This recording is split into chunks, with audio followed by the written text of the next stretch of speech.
Can I have coffee with you? He was cold, arrogant, feared. But the innocent question from a 6-year-old girl changed everything. What he replied, no one expected. And what happened next will surprise you. Comment from where you're watching us. Let's get to our story. Emily didn't know she was doing anything wrong. To her, that man in the suit sitting alone at the huge table just looked sad and lonely like the grandpa she saw in her mom's photos but who had passed away before she was born. "Can I have coffee with you?" she asked, her sweet little voice breaking the heavy silence of the dining room. Robert Villa looked up from his phone, shocked. A girl, about 6 years old, was standing next to the table with messy blonde hair and an excited smile on her face. She was holding a pink backpack with unicorn drawings. "How did you get in here?" he asked, his voice cold, cutting through the air. "Through the kitchen door," Emily replied, not understanding the threatening tone. "My mom works here. She said she was going to get some medicine for you, but I got hungry." Robert blinked. The housekeeper had a daughter. In 3 years, that woman had never mentioned anything about her personal life. He didn't even know her full name. "Does your mom know you're here?" Emily bit her lip. She told me to wait in the pantry, but her blue eyes sparkled.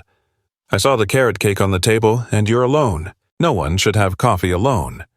Robert was speechless, not out of anger, but from something he couldn't name. When was the last time someone cared if he was alone? "Come on in," he said, surprising himself. Emily's eyes widened. "Really?" "Before I change my mind." The girl dropped her backpack on the floor and climbed onto the chair next to him, her little feet swinging without reaching the ground. She looked at the table full of breads, cakes, fruits, and juices as if it were a king's banquet. "Wow," she whispered. "Is it always like this? Always like this? How so much food just for you?" Robert looked at the abundant table that the cook prepared every day. He barely touched anything. He ate 2 pieces of bread, drank black coffee, and ignored the rest. "Yes," he replied dryly. "Always like this." Emily grabbed a piece of cake with her hands without waiting for him to offer. She bit into it and closed her eyes, savoring. "It's so good," she said with her mouth full. "Did your wife make it?" "I don't have a wife." "Your mom?" "No." "Then who made it, though? The cook?" "Ah," Emily thought for a moment, chewing. "My mom makes cake sometimes, but it's not as fluffy. We don't have a mixer." Robert didn't know why he was still there listening to that child chatter. He had meetings, calls to make, contracts to review. But something in her unpretentious way, how she ate, how she smiled, how she looked at him without fear or reverence, kept him glued to that chair. "You live far away?" he asked. Not understanding why he cared. "In the neighborhood across the avenue in a small apartment, but it's cool. My mom says one day we'll have a house with a backyard." "And your dad?" Emily's smile faltered for the first time. "I don't have a dad. I mean, everyone has a dad, right? But mine left before I was born. My mom says he wasn't ready to be a dad." Her voice was casual, but Robert saw the hidden sadness in her blue eyes, a sadness that a 6-year-old shouldn't know. "I understand," he murmured. "Do you have kids?"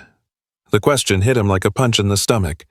He had had a daughter, Isabella, who died in a car accident along with her mother 3 years ago. The pain was still so fresh that he avoided thinking about it. He avoided feeling anything. No, he lied, his voice coming out harsher than intended.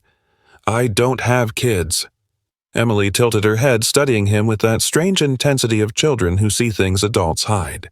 "You're alone too, aren't you?"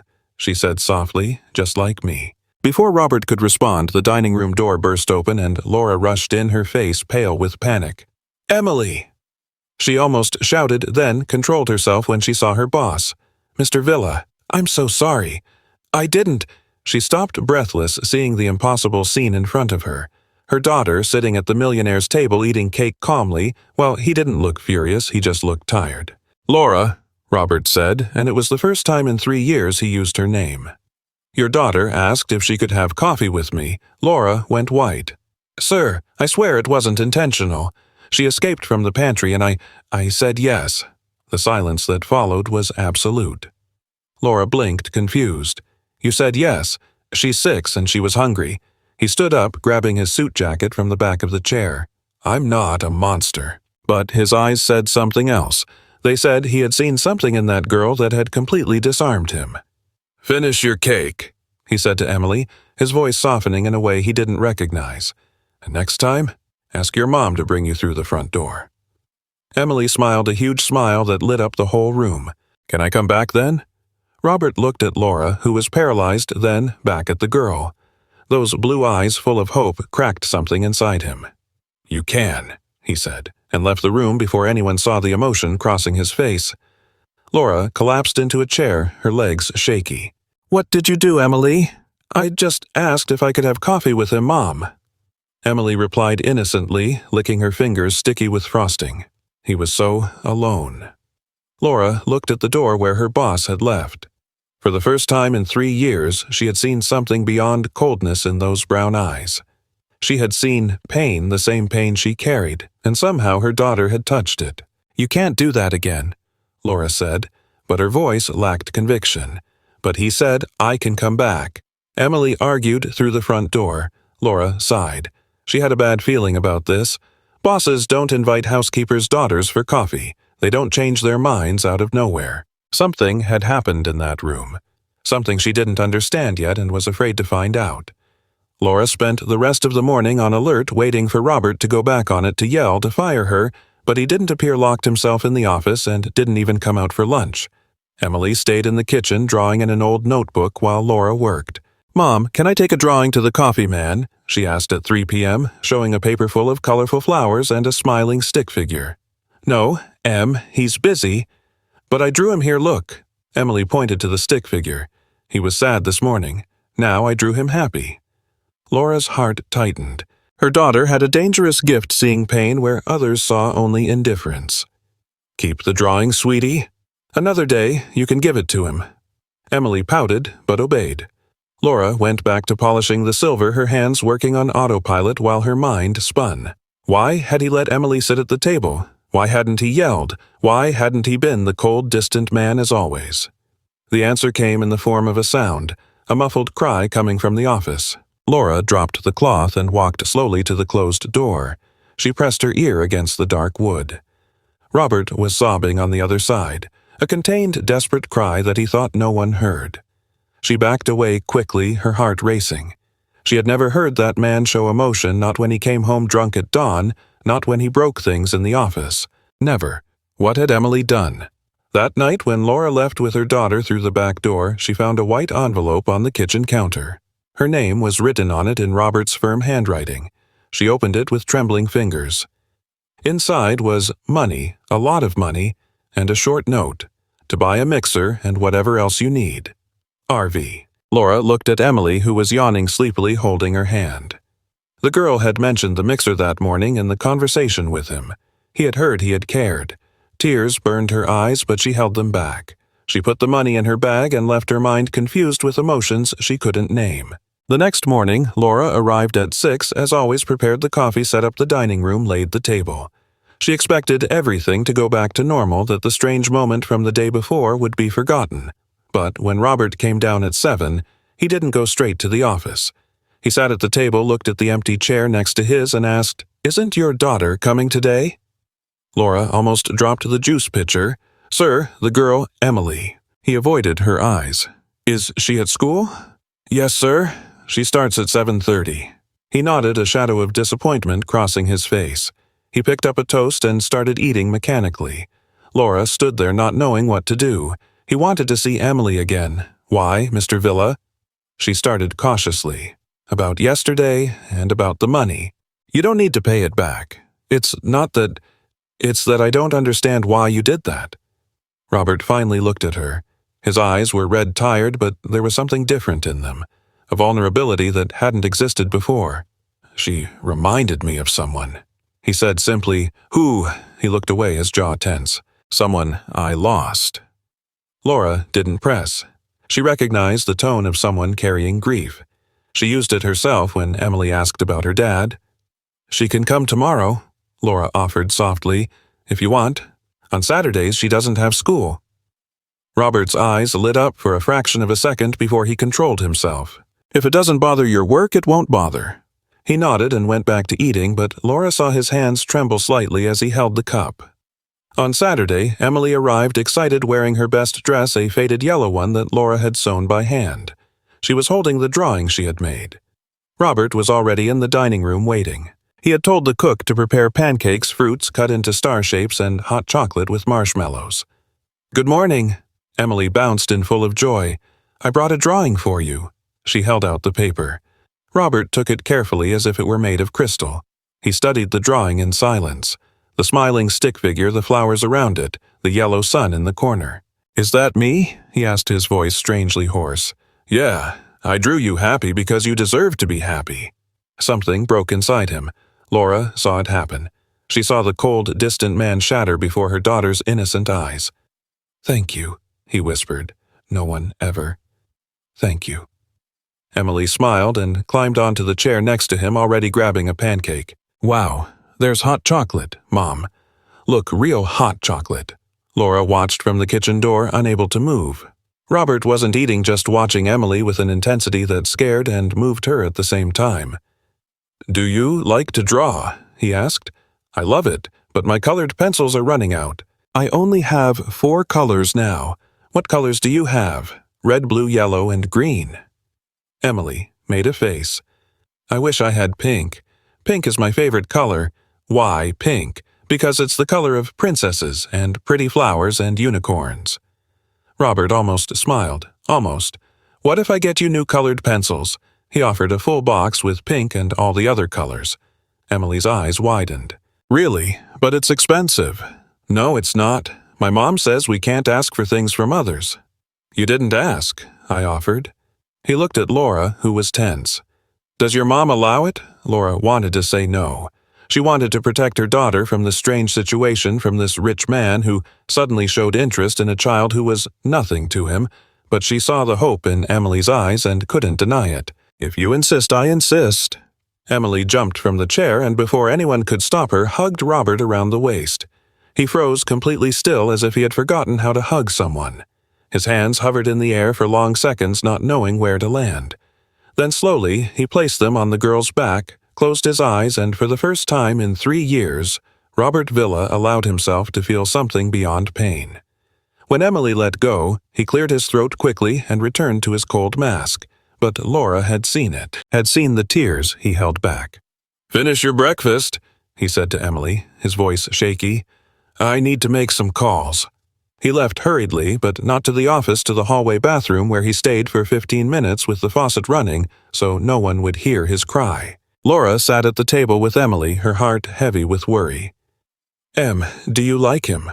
"I do. He's nice. He just seems sad inside. What if I ask you not to get too attached?" Emily looked at her with those blue eyes full of impossible wisdom. "Mom, he needs friends. He's so alone in that huge house. He's my boss. Em, not our friend. Why can't he be both?" Laura had no answer for that. The following weeks established a strange routine. Every Saturday, Emily went with Laura to the mansion, had breakfast with Robert. They talked, or rather, Emily talked, and he listened, asking occasional questions. He bought the colored pencils, then drawing paper, then paints, a doll, books, a winter coat, when he saw Emily shivering. Laura tried to refuse, but he wouldn't take no for an answer. "She needs these things," he would say, his voice firm, "and I can buy them. But Mr. Robert—" He surprised her. "You can call me Robert, at least when no one's here." Laura swallowed hard. The implied intimacy in that request scared her. "It wouldn't be appropriate, sir." "Why not?" "Because I work for you. There are rules. Boundaries." He studied her for a long moment.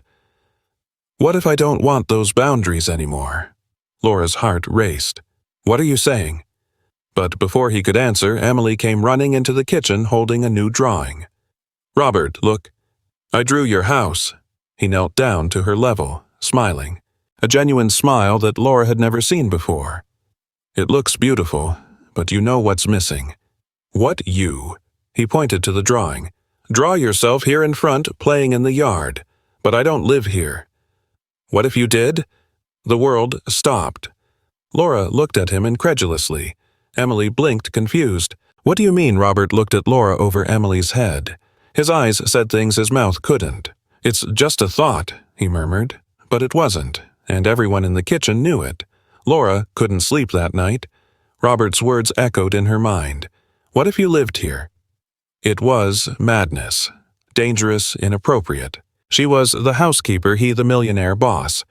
There were lines that shouldn't be crossed, worlds that didn't mix, but Emily had crossed those lines without even noticing and was dragging Robert along with her. On Monday, when Laura arrived for work, she found Robert in the kitchen at 6 a.m.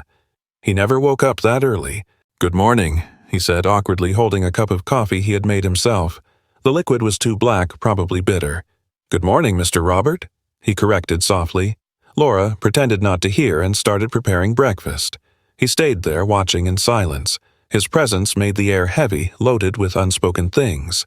"About Saturday," he began. "I didn't mean to make you uncomfortable." "You didn't." "Laura, look at me." She stopped cutting fruits but didn't turn around. "Please," he insisted. She took a deep breath and faced him. Robert looked different. The impeccable suit was there, but his eyes had a new softness, a vulnerability he no longer hid. "I don't know what's happening to me," he admitted. "Since Emily walked into that room and asked if she could have coffee with me, He ran his hand through his hair. Something changed. "I changed, sir. My daughter was named Isabella. She was 4 when she died." The words came out fast, as if he needed to get them out before regretting it. "Car, accident, her, and my wife. 3 years ago." Laura felt the air leave her. She finally understood. The empty house, the obsessive work, the coldness. "I'm so sorry," she whispered. "I stopped living that day." He looked at his own hands. Worked 20 hours a day not to think, not to feel. Turned this house into a tomb and myself into a ghost, Mr. Robert, he insisted more firmly. "Please, I need you to see me as a person, not as a boss. Just for a moment." Laura nodded slowly, her heart racing. "Your daughter reminded me what it's like to be alive," he continued.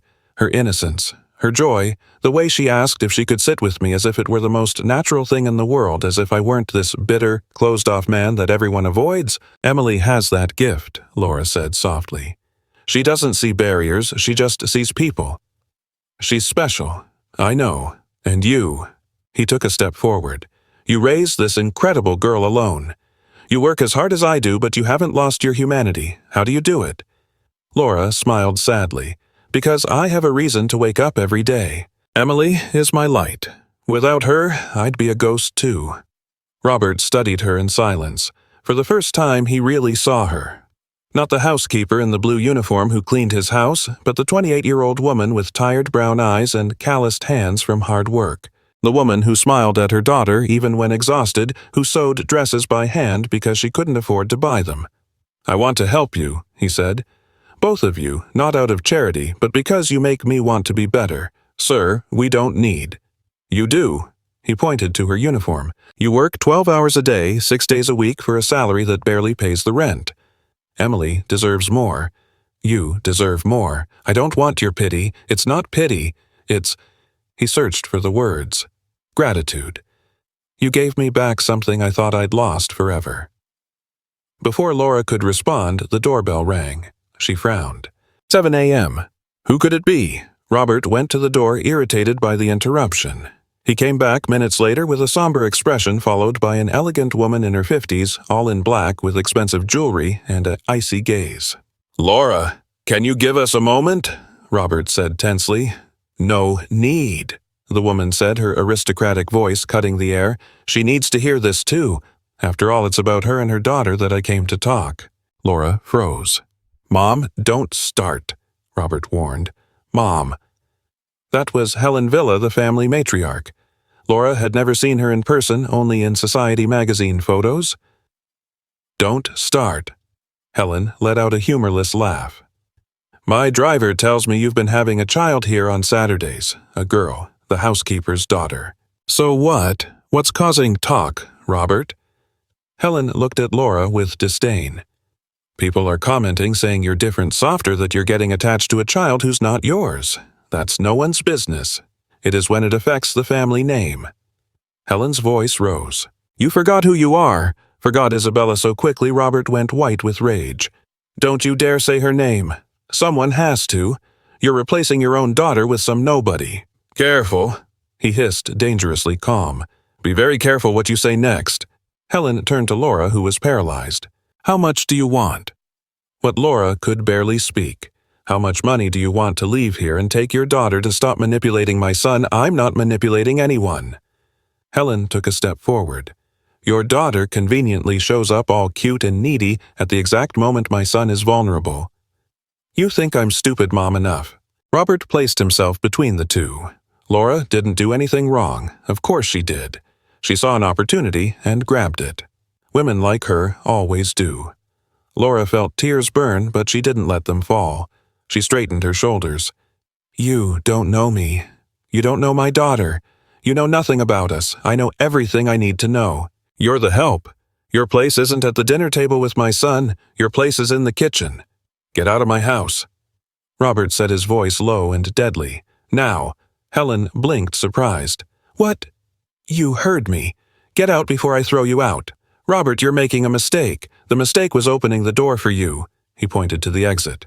"Go away, Mom, and don't come back until you learn to respect the people I choose to have in my life." Helen looked from one to the other incredulously, then grabbed her purse with a brusque movement. "You'll regret this," she said. "When this woman uses you and destroys you, you'll see I was right. Bye, Mom." Helen left, slamming the door. The silence left behind was deafening.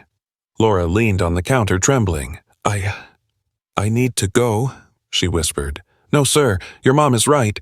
This is wrong. I can't. She's not right." Robert approached. "She's afraid. Afraid I'll find happiness outside her world, outside her rules. But people will talk. Let them talk." He took Laura's hands, a bold gesture that made her gasp. "I spent 3 years not feeling anything, not living. Emily showed me there's still joy in the world. And you?" He looked into her eyes. "You show me there's still goodness, strength, dignity. I'm just the housekeeper. You're so much more than that. You're an incredible mom, a tireless worker, a woman who doesn't bend in the face of adversity." His hands squeezed hers. "And I won't let my mom or anyone else make you believe you're less than that." Laura felt the tears finally fall. "I'm scared," she admitted. "Scared of losing my job. Scared of what's happening here. Scared that Emily will get too attached. And then what? Then you get tired of us, go back to being the cold man from before, and my daughter ends up heartbroken." Robert let go of her hands and stepped back, pain evident on his face. "You think I'd do that? I don't know what you'd do. I don't know you, so let me show you who I am." He held her gaze. "Give me a chance to prove this isn't a whim, that I won't abandon you." "How?" Robert took a deep breath as if about to jump off a cliff. "Saturday is Emily's birthday, right?" Laura blinked, surprised he knew. "Yeah." She mentioned it. "Said she's turning 7. He smiled faintly. "Let me throw a party for her here with everything she deserves." "Sir, that's too much. It's the least." His eyes pleaded. "Please let me do this for her, for you too." Laura knew she should say no, knew that every step in that direction was dangerous, that she was entering unknown territory where she could lose everything. But she looked at Robert, not the boss, but the broken man her daughter had started to heal, and couldn't refuse. "Okay," she whispered. "But nothing too extravagant. Emily isn't used to it. It'll be perfect, I promise." He smiled, a real smile that lit up his whole face, and Laura realized with a squeeze in her heart that she was starting to see Robert Villa not as the cold, distant businessman, but as the lonely, hurt man behind the mask. That was more dangerous than anything. Robert didn't throw a party, he threw a spectacle. When Laura arrived on Saturday with Emily, she found the backyard transformed into a wonderland. Pink and gold balloons floated tied to decorated arches. A long table was loaded with sweets, cakes, and snacks. There was a bounce house, a ball pit, and in the center of it all a small stage where a woman dressed as a princess waited. "Mom." Emily let go of her hand and ran her eyes wide with enchantment. "Is this real? Is all this for me?" Robert came out of the house wearing jeans and a casual shirt. Laura had never seen him without a suit. He looked younger, like that, almost vulnerable. "Happy birthday, Em," he said, kneeling to the girl's level. Emily hugged him tightly, laughing. "It's the best birthday of my life." Over the girl's head, Robert looked at Laura. His eyes asked, "Did I overdo it?" She smiled, even with the knot in her throat. Yes, he had overdone it, but Emily's happiness was worth any excess. The party was magical. Emily played in the bounce house, got a performance from the princess, blew out candles on a 3-tier cake decorated with unicorns. Robert participated in everything. jumped in the bounce house, painted his face with her, even let Emily put a silly tiara on his head. Laura watched from afar, her heart tight.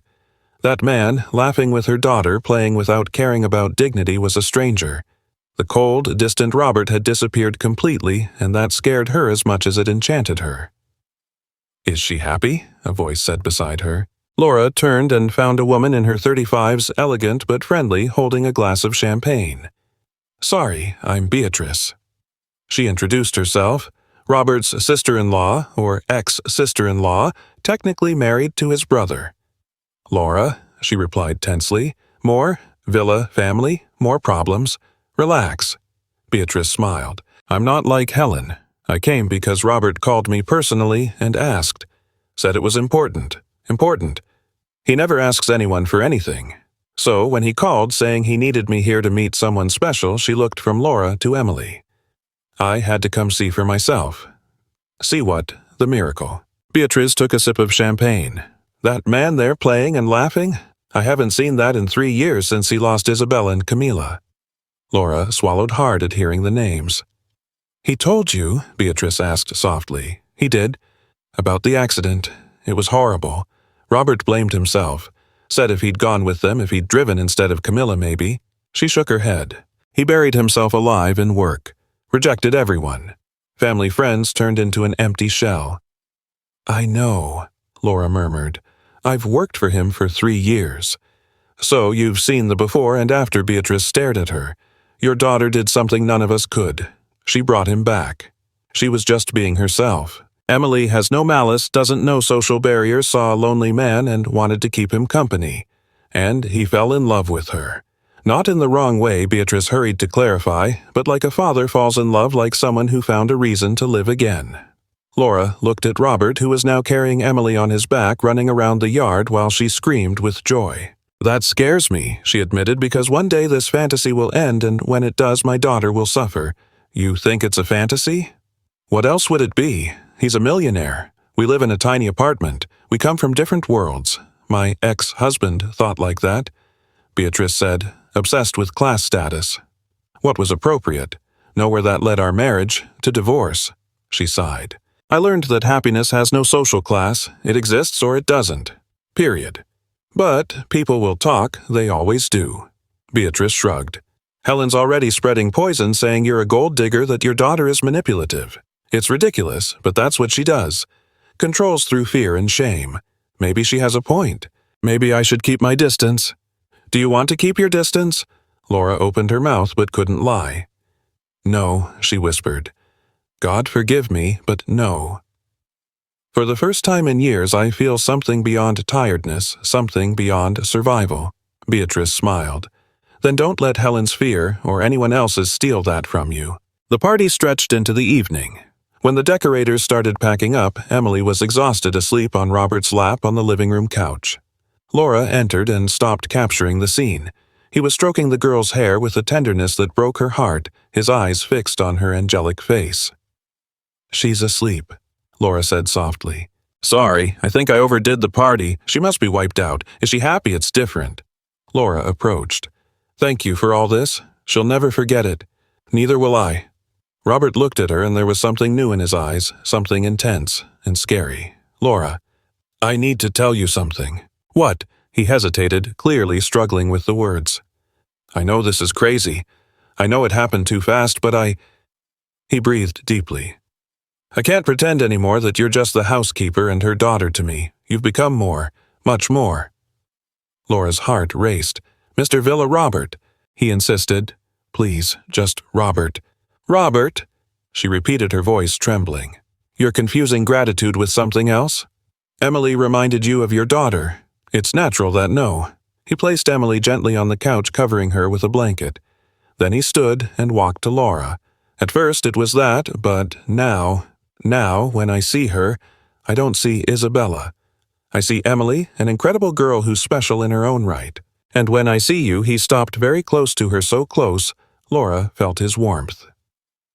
"When I see you, I see strength, dignity, a woman who fights every day for her daughter, who never gives up, who smiles even when tired, a woman who makes me want to be better, who makes me want to wake up in the morning." "Stop." "Laura, whispered, tears in her eyes. "Please stop." "Why? Because I can't." "We can't." She looked at Emily. "My daughter is already too attached. If this is a phase, if you wake up one day and realize it was a mistake, she'll be destroyed." "And you?" he asked softly. "Would you be destroyed too?" Laura didn't answer. She didn't need to. The answer was written on her face. Robert reached out and gently wiped a tear that ran down her cheek. "I won't wake up and change my mind," he promised. "This isn't a phase, isn't an illusion. For the first time in 3 years I feel alive, and it's because of you two. People will judge us. Your family, screw people. Screw my family." His voice was firm, determined. "I lost 3 years of my life living to please expectations, following rules that didn't make me happy. I won't lose more time. What if I say I'm scared that this is too big too fast? Then we go slow." He held her hands, "But don't ask me to pretend I don't feel what I feel. Don't ask me to go back to being that cold, dead man inside." Laura looked at his hands holding hers. Hands that had never done hard labor but now trembled with real emotion. Then she looked at Emily sleeping peacefully on the couch, a soft smile on her lips. Her daughter deserved a father figure, deserved someone who looked at her with the affection Robert showed. And Laura, God, Laura deserved to be looked at. Like he looked at her now, as if she mattered, as if she was more than a housekeeper, more than an obligation. "I'm scared, too," she admitted. "But I don't want you to stop. I don't want you to go back to being that man." The smile that lit up Robert's face could warm the whole winter. "Then stay," he asked. "You two, not as housekeeper, as family. Family, I know it's early to talk about that, but I don't want you working for me anymore. I want you to live here, for Emily to have her own room, toys, everything she deserves. I want—" The front door burst open. Helen Villa entered like a hurricane, followed by 2 men in suits. Her face was red with rage. "I warned you," she spat. "I warned you that you were making a mistake, but you didn't listen. Mom, get out of here," Robert said, placing himself in front of Laura. "No, I won't leave. I came here to stop you from destroying everything our family built." She pointed at Laura. "You think I don't know what's going on? Think I don't have eyes? I don't care what you know. You should care. Helen took a step forward because I brought lawyers, and we're going to settle this the civilized way." "Settle what?" "She's going to get a generous check and an excellent reference letter. In exchange, she'll leave and never come back. Never contact you again." Laura's blood ran cold. "You can't buy me. Everyone has a price," Helen said coldly, "and we found yours. $500,000 more than you'd earn in 20 years working." Robert went white with rage. "You have no right. I have every right. I'm your mother and majority shareholder in the family companies. And if you continue this madness, I'll call an extraordinary meeting and remove you from the presidency. You wouldn't do that. Watch me." Helen's eyes were steel. "Either you end this situation or I end your career. You choose." The silence that fell was suffocating. Emily stirred on the couch, still sleeping, oblivious to the nightmare unfolding around her. Robert looked from his mother to Laura. His face was a mask of anguish. "Give me some time," he said to Helen. "A few days to think." "You have until Monday," Helen replied. "After that, I call the meeting." She left with the lawyers, leaving a chilling void behind. Laura picked up Emily, carefully avoiding looking at Robert. "I need to go," she whispered. "Laura, no." She finally faced him, tears streaming freely. "Your mom is right. This went too far. I'll resign on Monday. Don't do that. We can fight. Fight what your whole family—" "The whole world." She hugged Emily tighter. "I can't risk everything I built for an impossible dream. It's not impossible." "It is. It always was." She walked to the door, her heart shattered. "Thanks for the party. Emily will never forget. Neither will I." Laura, wait. But she didn't wait. She left through the door carrying her sleeping daughter and leaving behind the man who for a few magical weeks had made her believe fairy tales could be real. Robert stood in the empty room surrounded by wilted balloons and party remnants, feeling the world crumble around him for the second time in 3 years. And this time, he knew exactly what he had lost. Laura didn't show up on Monday, nor Tuesday. On Wednesday, Robert received a resignation letter delivered by mail, formal and cold, with no personal words. He crumpled the paper and threw it into the fireplace, watching it burn. Then he grabbed his car keys. The neighborhood where Laura lived was across the avenue, a brutal contrast to his mansion. Small houses, narrow streets, kids playing barefoot. Robert had never set foot there but found the address easily. He knocked on the door of the small apartment at the back of the lot. No one answered. "She's not here," an elderly neighbor said from the next window. "She left early with the girl for the hospital, I think." Robert's heart raced. "Hospital? What happened?" "The little one's sick. High fever since yesterday." He ran back to the car, found them at the public emergency room in the crowded waiting area. Emily was pale in Laura's lap, shivering, even wrapped in 2 blankets. Laura's face was marked with tiredness and worry. "Laura," he called, breathless. She looked up, surprised and scared. "What are you doing here?" "I came to see you and heard Emily's sick." He knelt in front of them. "What happened? Fever of 104 degrees. Laura held her daughter close. "I've been waiting 3 hours to see a doctor." Robert looked around the overcrowded room, people moaning in pain in the hallways. The only doctor visibly overwhelmed. His jaw hardened. "Come with me," he ordered. "Robert, now Laura." He was already picking up Emily. The girl opened her eyes briefly, murmured Robert, and fainted again. "My car's out front. I'll take you to the private hospital. I don't have money for I do. Let's go." Laura hesitated only a second before following him. Emily's health came before pride. At the private hospital, everything happened fast. Pediatrician tests, private room. 2 hours later, they had the diagnosis pneumonia, serious but treatable with antibiotics and hospitalization. Emily slept in the bed connected to IVs, finally resting. Laura sat beside her, holding her little hand, silent tears streaming. "I should have noticed sooner," she whispered. "She complained of chest pain yesterday, but I thought it was just the flu. I should have." "You did the best you could," Robert said, sitting on the other side of the bed. "Don't blame yourself. If you hadn't shown up, we'd still be waiting. And if she got worse, but she didn't. She's going to be fine." Laura looked at him through tears. "Why did you do this after everything?" "Because I love you both," he said simply. "The 2 of you." The silence that followed was loaded with emotion. "Robert, you can't love us just like that. This isn't love. There's no timeline, Laura, no manual." He looked at Emily. "This girl walked into my life and showed me there's still light in the world. And you showed me there's still hope that I can start over, that I deserve to start over. But your mom, your family, I talked to them." He sighed. "It was a war, I won't lie. My mom threatened, yelled, called me crazy, but in the end I said something I'd never said before. What? No." He smiled faintly. Simply, no. "I'm not giving up my happiness out of fear of what they'll think. I'm not letting you 2 go because she decided you're not good enough. And the company, she called the meeting anyway, yesterday." Robert shrugged. "Beatrice voted with me and 2 other shareholders too. My mom lost." Laura blinked. "Incredulous, you risked everything." "I didn't risk anything because without you I had nothing anyway, just an empty house and a dead heart." He reached across the bed, touching her face. "You gave me back my life, Laura. Let me be part of yours too." "I'm so scared," she confessed. "Scared to believe in this and then lose everything, then we be scared together." He smiled, "But at least we're not alone." Emily stirred in the bed, opening her eyes slowly. "Mom," she murmured, her voice weak. "I'm here, love. Is Robert here too?"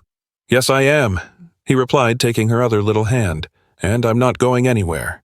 Emily smiled, her eyes already closing again. "Good, because I dreamed you left and I got sad. I'm not leaving ever," he promised. His voice choked. "Real promise." "Can you be my dad?" she asked sleepily. "Not for real, because my dad left, but from the heart." Robert looked at Laura, who was holding back tears. She nodded slowly. "I can, little one," he whispered. "It would be an honor. So now we're family." Emily murmured, already almost asleep. "You, me, and my mom." Robert looked at Laura, his eyes asking a silent question. She took a deep breath, letting the fear go, and smiled through tears. "Yes, my love," Laura replied. "Now we're family." And there, in that hospital room surrounded by the beeps of machines and the soft light of dawn, 3 lonely hearts finally found their place in the world together. Emily was discharged 3 days later, more excited than ever, telling all the nurses she now had a dad from the heart. Laura watched embarrassed while her daughter showed the drawings Robert had brought every day. colored pencils, notebooks, even a tablet for her to watch cartoons. She didn't have all this before Laura murmured while packing things in the room, and now she does. Robert replied naturally, as if spending fortunes on gifts was the most normal thing. Get used to it, because there'll be much more. Robert, we need to talk about this. You can't just, yes, I can. He smiled. I'm rich, remember? Let me use my money for something that really matters. Laura sighed. It was a battle she knew she'd lose. On the way home, Emily started asking questions from the back seat. Robert, are we going to live with you now? He looked at Laura, waiting for her to answer. She bit her lip, uncertain. It's complicated. Why is it complicated? The child logic was relentless. If we're family lives together, right? Your mom has reason to be cautious, Robert said. Things happened fast. We can go slow, but I want to live in the castle. Emily pouted. It has a huge yard and a room just for me, you said. Yes, I did. And the offer still stands when your mom is ready. Laura looked out the window, her heart tight. Going back to the tiny apartment after seeing how life could be seemed impossible, but accepting everything Robert offered scared her too. What if it doesn't work out? She asked softly. What if in a few months you realize it was a mistake? It won't be a mistake, Wishes, he replied with conviction. But if it makes you feel better, we make a deal. What kind of deal? You move in, but you don't depend financially on me. Keep working if you want, or study, take a course, whatever you've always wanted to do. He looked at her. I want you to stay because you want to, not because you need to. I've always wanted to finish high school, Laura admitted. I stopped when I got pregnant with Emily, but never had time to go back. Then go back now. There are night classes and lots of options. Robert smiled. And who knows after that, a college? College? Laura let out a humorless laugh. That's too big a dream. No dream is too big. Emily clapped from the back seat. Mom, go study, and I'll help you with homework. They laughed, and for the first time in days, Laura felt something beyond fear. She felt hope. The move happened the following weekend. Laura didn't have much. Some clothes, old books, photos in cheap frames, everything fit in 4 boxes. Is that all? Robert asked, surprised, looking at the boxes in the trunk. We never had much. Laura replied without bitterness. It was just a fact, but it was always enough. He pulled her into an unexpected hug. Now, you'll have everything you deserve, I promise. At the mansion, Emily ran from room to room, amazed. Robert had prepared a room for her. Walls painted light pink, a bed with a princess canopy, shelves full of books and toys. Mom, come see, there's a giant dollhouse, Emily shouted from the hallway. Laura entered the room and her vision blurred with tears. It was the room every girl dreamed of, everything she could never give her daughter. Thank you, she whispered to Robert, who was leaning on the door, for making her so happy. I want to make you both happy every day. He showed Laura's room, actually a huge suite with a walk-in closet and jacuzzi tub. She stood paralyzed. This is bigger than my old apartment entirely. It's yours, now your space. He hesitated. It's in the same hallway as my room, but if you prefer something farther, no. She held his hand. Here is perfect. They looked at each other for a long moment, the tension palpable between them. Robert approached slowly, giving her time to back away. She didn't back away. Can I? He whispered. Yes. The kiss was soft, almost hesitant, as if both had forgotten how. But then Laura melted against him, her arms around his neck, and Robert held her as if she were the most precious thing in the world. You! Emily appeared at the door. Are you kissing? They separated, laughing faces flushed. Sorry, little one, Robert said, not looking sorry at all. It's okay. Emily shrugged. At school, the teacher said when people really like each other, they kiss. Do you really like each other? Laura looked at Robert and he at her. Yes, they answered together. A lot. Emily smiled, satisfied. Great, now come see my dollhouse. The first weeks were an adjustment period. Emily adjusted quickly. After all, for her, everything was an adventure. Laura took longer still, catching herself waking at 5 a.m., out of habit, still finding it strange to be served instead of serving. Robert had infinite patience. When she tried to clean the house, he held her hands. There are people paid for that. You're not the housekeeper here anymore. I know, but it's hard not to do anything. Then don't do anything work-related. Do something for yourself. Read a book, take a long bath, play with Emily. Live Laura. She enrolled in night school. 3 times a week she went to class while Robert stayed with Emily. Seeing him help her daughter with homework play dolls, read bedtime stories made Laura's heart overflow. But not everything was roses. Helen Villa didn't give up. She showed up unannounced, always with some venomous criticism. Her presence made the house tense, Emily quiet and scared. "How long will this last?" Helen asked one afternoon, finding Laura in the kitchen. "This happy family fantasy?" "It's not a fantasy," Laura replied, keeping her voice firm even with her heart racing. "Of course it is. You think my son really loves you?" Helen laughed cruelly. "You're convenient, a cheap replacement for what he lost. When he gets tired, when reality hits, you'll go back to your place. Her place is here," Robert said from the door, his voice icy. "And I've already warned you, Mom. Respect Laura or don't come back. She's bewitched you," Helen spat. "I can't understand how you don't see. The only spell here is the one you cast for years, making me believe I had to live by your rules." Robert approached, "But I woke up and I'm not going back to being that dead man inside." Helen looked from one to the other, defeated for the first time. "You'll regret it," she said, but her voice faltered. "When this ends badly, don't come crying to me." She left with wounded dignity, leaving a heavy silence. "She's right about one thing," Laura said softly. "People will always question, always doubt. Let them doubt." Robert pulled her into his arms. "I know what I feel, I know what I have, and I won't let anyone ruin it."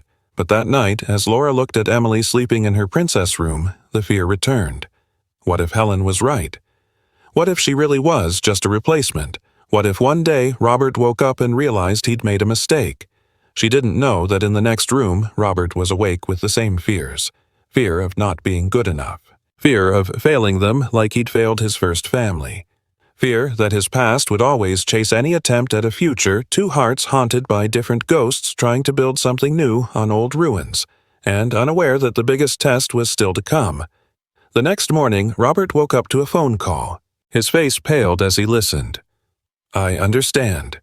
Thanks for letting me know," he said, hanging up with trembling hands. Laura entered the kitchen, saw his expression. What happened? He stared at her, his eyes full of a pain she hadn't seen in weeks. "My mom hired a private investigator to look into your past." His voice was tense, and he found something. Laura's blood ran cold. "What, Emily's father? He's alive and wants to meet his daughter." Laura's world collapsed. Laura couldn't hide the truth from Emily for long. The girl was too smart. She sensed the tension in the air like an animal sensing a storm. "Mom, why are you sad?" she asked one morning while having breakfast in the huge kitchen that still seemed like a dream to Laura. Robert was there too, having coffee with them as he did every day. The 3 exchanged looks, and he nodded encouragingly. "Em, sit here next to me," Laura said, pulling the chair. "I need to tell you something important."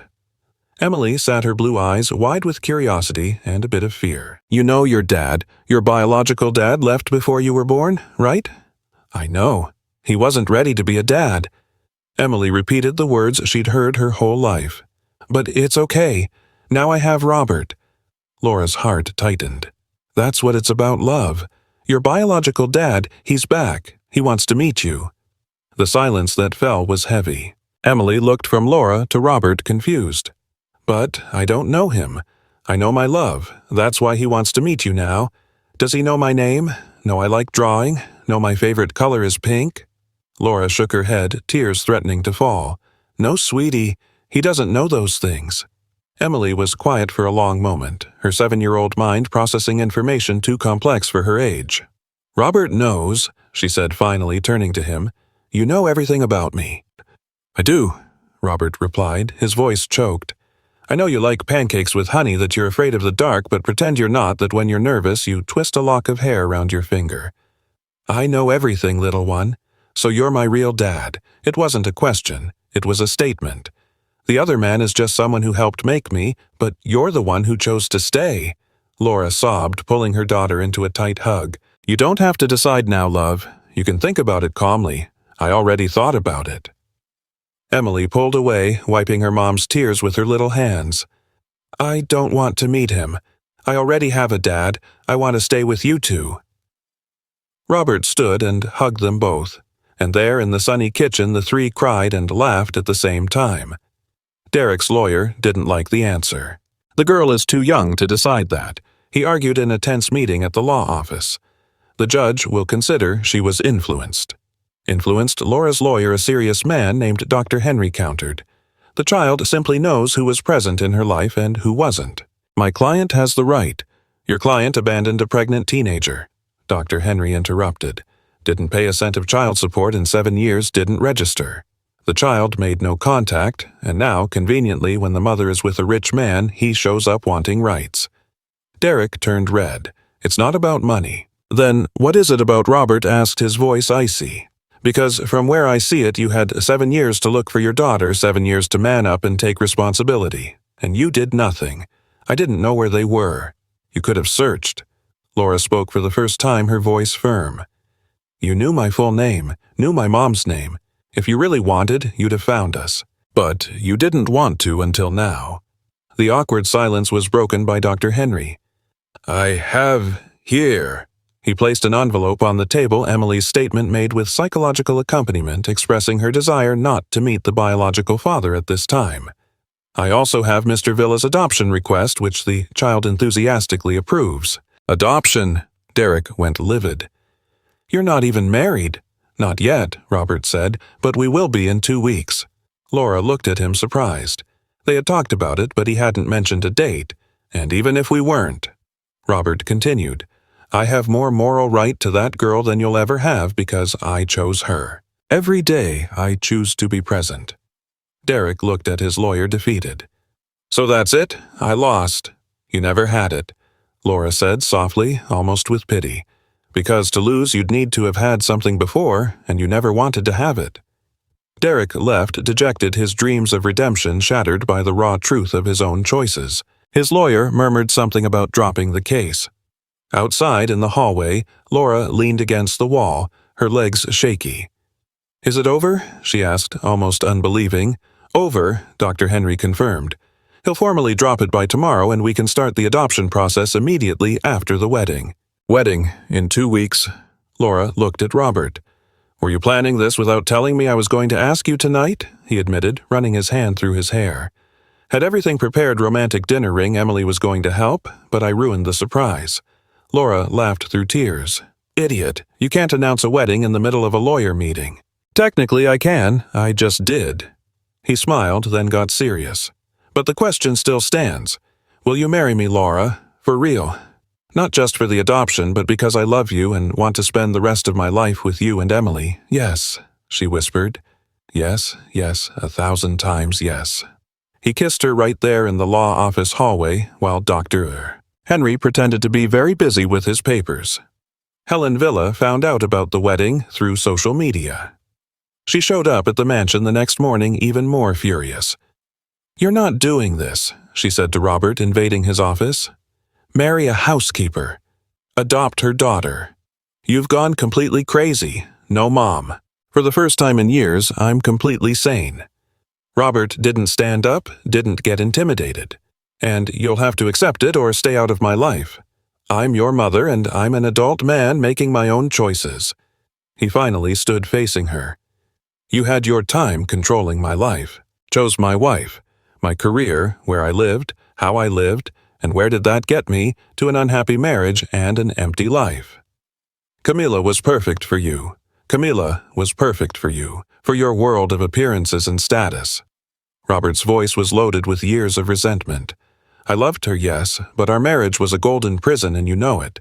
Helen recoiled as if slapped. Camila loved you, and I loved her. But love wasn't enough when we lived trying to please everyone but ourselves. He sighed. Mom, I'm not going to stay stuck in the past forever. Isabella and Camilla are gone, and it hurts every damn day. But Laura and Emily gave me a reason to go on, gave me life again. That woman only wants your money. That woman, Laura said from the door where she'd heard everything. Turned down your money when you offered it? Turned down $500,000? Because I'm not here for interest. I'm here because I love your son. Helen turned surprised. I've worked my whole life since 17 to support my daughter. Laura continued entering the office. Never asked for anything from anyone. Never expected a rich man to save me. And when I met Robert, I didn't know he was going to change my life. I just knew my daughter saw a lonely man and wanted to keep him company, a manipulative child. Careful, Robert warned dangerously. Be very careful what you say about Emily. Helen looked from one to the other and for the first time seemed to really see what was in front of her. Two adults in love defending their family tooth and nail. You really love each other, she murmured more to herself. It's not a scheme, not interest, it's real. It always was, Robert said. Helen was quiet for a long moment. When she spoke again, her voice was different, tired, defeated, but also maybe a little relieved. I just didn't want you to suffer again. After losing Isabella and Camilla, you were so destroyed. I was afraid anything new would hurt you more. So you decided I should stay alone forever. I decided you should be safe. Unexpected tears shone in Helen's eyes, and I was wrong. I tried to protect you so much I almost lost you for good. Mom let me finish. She took a deep breath. I don't like this situation.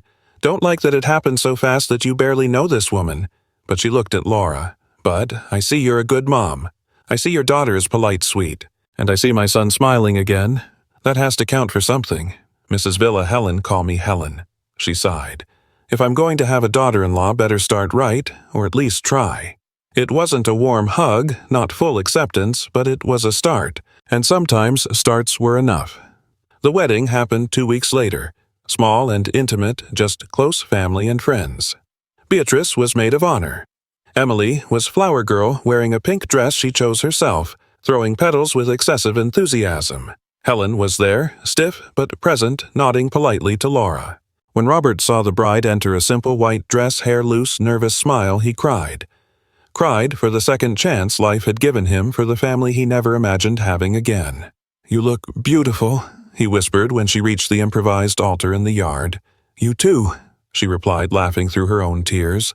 The vows were simple but devastating. Laura, Robert began, holding her hands. You came into my life when I was just an empty shell. I worked, breathed, but didn't live. And then your daughter asked if she could have coffee with me. He smiled at Emily, who watched with shining eyes.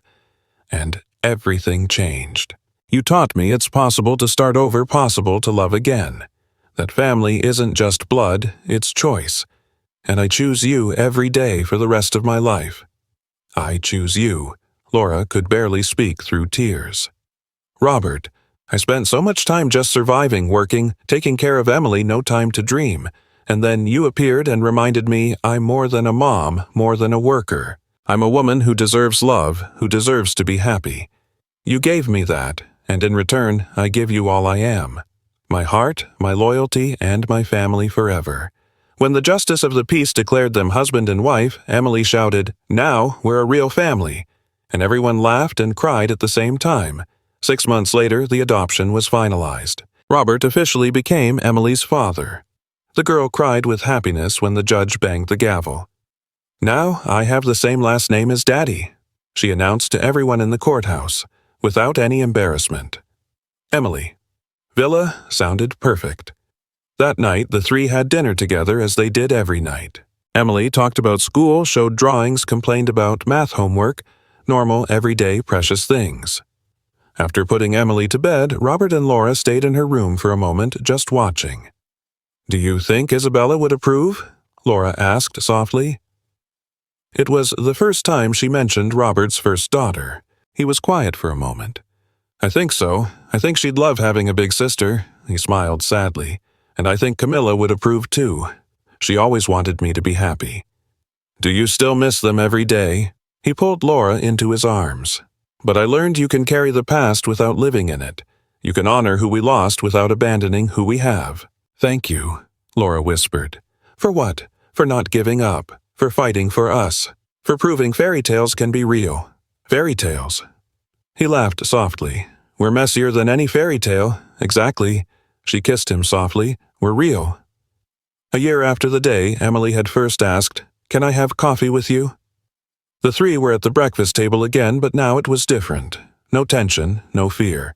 Just a family having breakfast together, planning the day, laughing at inside jokes. Daddy, Emily said.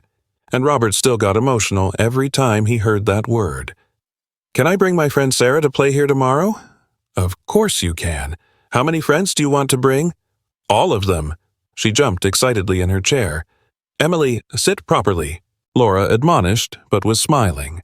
Robert looked at his wife and daughter, and his heart overflowed with gratitude. Gratitude for a brave girl who saw beyond appearances. Gratitude for a strong woman who accepted loving again. Gratitude for a second chance he never imagined deserving. "Hey," he called their attention. "I love you both so much. We love you too." They replied in unison, then laughed. And there, on that ordinary Saturday morning, Robert Villa realized he had everything he ever wanted. Not a perfect life, but a real one, full of love-mess laughter and second chances. A life that started with a simple question from a 6-year-old girl. "Can I have coffee with you?" And the answer had changed everything.